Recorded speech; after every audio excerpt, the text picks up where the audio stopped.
сәлем. Бақытты болғыңыз келсе, осы бір историяны тыңдайық. Баяғыда Австралияда бір медсестра болған екен.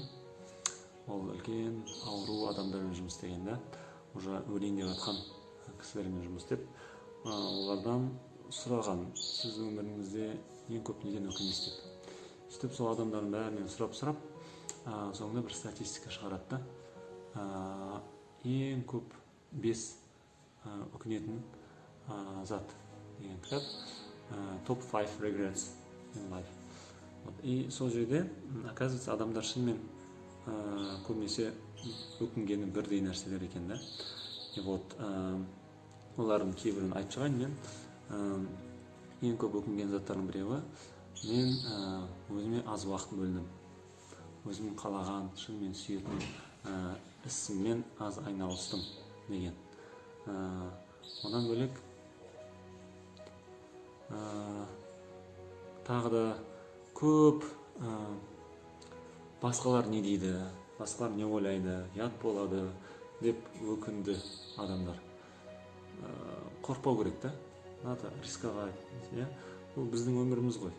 Какая разница, кім не айтады, кім не ойлайды да. В конце концов, уже сондай қартайған уақытта ондай заттар неважно болады да. Мен қате істедім, мен мынаны дұрыс емес істедім деп ешкім көп өкінген жоқ. Так істемедім, так и не попробовал. Қаладым, мысалы, бірақ қорықтым, біреу не айтады деп. Қорықтым, может не получится деп. Вот это именно страх не істеді. Көп біз қалаған армандаған заттарымыз істей алмадық. И больше всего люди жалели о том, что они не ошиблись, а именно так и не попробовали, так и не рискнули.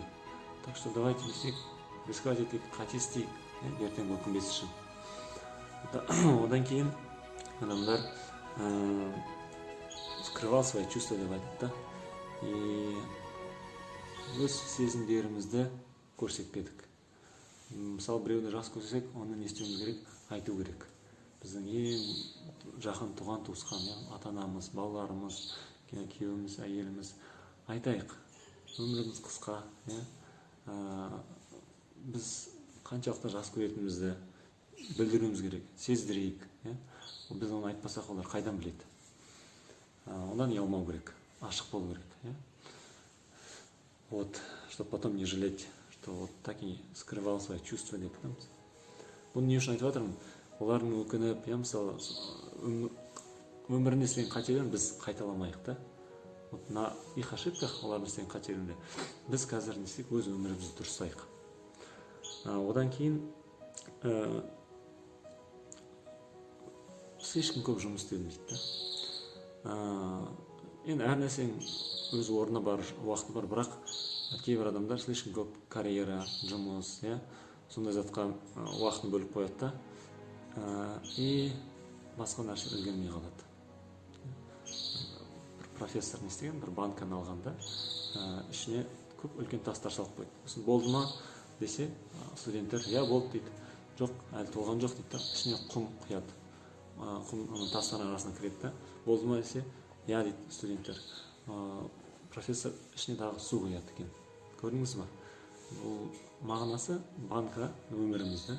Банкның ішіне бірінші үлкен тастарды салсақ, сосын құм, сосын су құйсақ, бәрі сейіп кетеді да.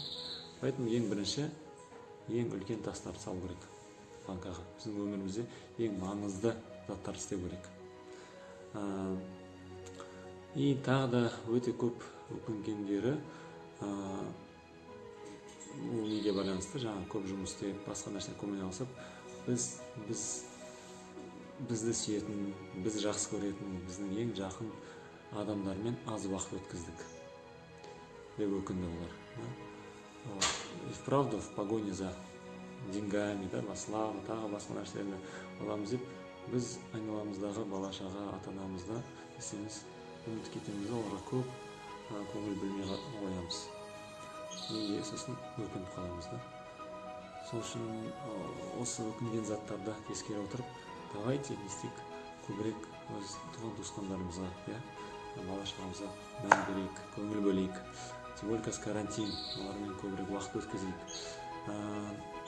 Жұмыс істеудің бір лимиті болсын, алдынан шешін тек қана жұмыспен жүрмейік, өзімізге уақыт бөлейік, өзіміздің хобби, шынымен адамзатқа пайдалы, өзінде жақсы көретін бір хоббиім, жақсы көретін бір ісім болса, соны істейік. Қашан бұны істейміз? Қазір болмаса, біз болмасақ кім істейді? Вот.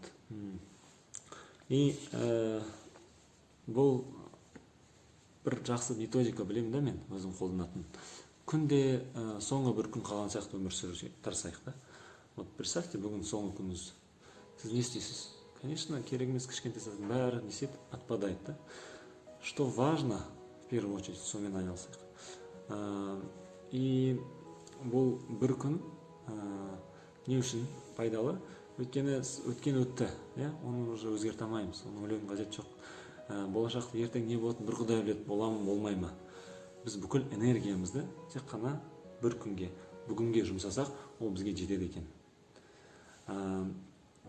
И мысалы тағы да бір жақсы бір методика бар, тәсілді. Мысалы бір жерде интернетте оқығам, мынандай бір статья бар екен да, мақала. Өлім не екенін түсінсек, өмір не екенін түсінеміз дейді. То есть, если мы поймем, что такое смерть, мы поймем, что такое жизнь, да? Негізі өлім деп ойласақ, көбісі жаман бір нәрсе елестетеді да, ойбай, оны ол туралы айтпашы дейді да. Жоқ, негізі өзім биология мұғалім болғаннан кейін, биологическая смерть, это нормально, и бәріміз 100% бұған келеміз. Но ол бір мотивация болуы мүмкін, ол жаман нәрсе емес. Қалай мотивация болады? Если өлім болмаса, өмірдің бір несі қалмайды ғой. Біз өлім болады, өлім келетінен кейін біз бағалаймыз, қадірлейміз да өмірімізді. Смерть делает нашу жизнь значимой. Да? То есть без смерти мы бы не понимали значение жизни. Да? Вот. Ол бір мотивация сияқты, да? Бізге постоянно есеп тұрады, итеріп тұрады бізді. Бір өзім жақсы бір фильм көргем, «Путешествие Гектора» деген. Там мне понравилась одна фраза, мықты фраза. Умереть боится тот, кто боится жить, да? То есть не надо бояться жизни. Естеміз, көп нәрседен қорқа береміз, да? Керек емес. Мысалы, ертең бір нәрсе болып қалады деп, бүгін оны ойлаудың қажеті жоқ. Ертең, мысалы, қарным ашып қалады, ертең тамақсыз қалам деп, бүгін көп тамақ жеудің қаншалықты пайдалысыз, ақылсыз екенін түсіне отырып, то же самое. И мынандай бір жақсы, керемет бір фразаны білем, соны сіздерге айтып жіберейін. Не важно, сколько дней в твоей жизни, важно, сколько жизни в твоих днях, дейді да. Біздің өмірімізде қанша күн болған маңызды емес, количество дейді ғой, саны, сапасы керек. Біздің әр күнімізде қанша өмір бар, сол маңызды. Енді бір ойлап көріңіздер, уже 80-90 жасқа келдік, и ең көп не туралы өкінеді едік. Вот сол моментті қазірге алып келейік, или даже вот представьте, что вот сіз уже қайтыс болдыңыз, и не болды, уже сіздер жерлеп, адамдар келіп жатыр. Көп адам келді мысалы, и олар не істейді, сіз туралы әңгіме айта бастайды. Оны мен 7 навыков высокоэффективных людей деген кітаптың ішінде оқыдым. Айтады, что бы вы хотели, чтобы люди сказали про вас. Поэтому надо прожить так, чтобы ертең адамдар сіз туралы тек қана жақсы нәрсе айтты. Вот. Поэтому осындай бір сіздермен әңгімемен бөлісім келді. Ішімнен шығып тұрғаннан кейін айтып жатырмын, сіздерге пайдалы болсын деп, құрметті достар, өміріміз шын мәнінде өте қысқа. Бұл қысқа өмірде ең маңызды біз үшін не болса, сол заттармен айналысайық. Осы нәрселерге өз уақытымызды құртпайық. Ертең 80-90 жасқа келіп ауырып жатқан кезде жаңағы кісілер сияқты өкініп қалмайық. Ведь у нас был шанс.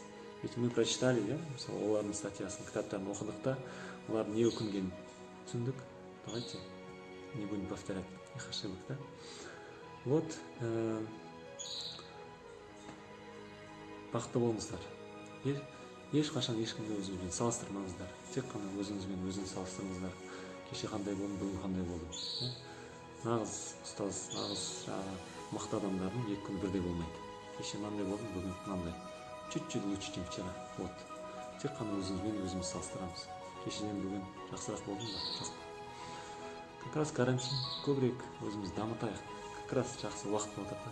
Көбірек кітап оқып, көбірек үйдегілермен әңгімелесіп, өзіміздің хобби, жақсы арман мақсаттарымызға жететін жолдарды қарастырып, аман болыңыздар, біріңізді ренжітпеңіздер, туған туысқан бауырларыңызды сүйіп, оларға қаншалықты жақсы көретініңізді айтыңыздар, күнде айтыңыздар, ол жаман болмайды. Thank you. Goodbye.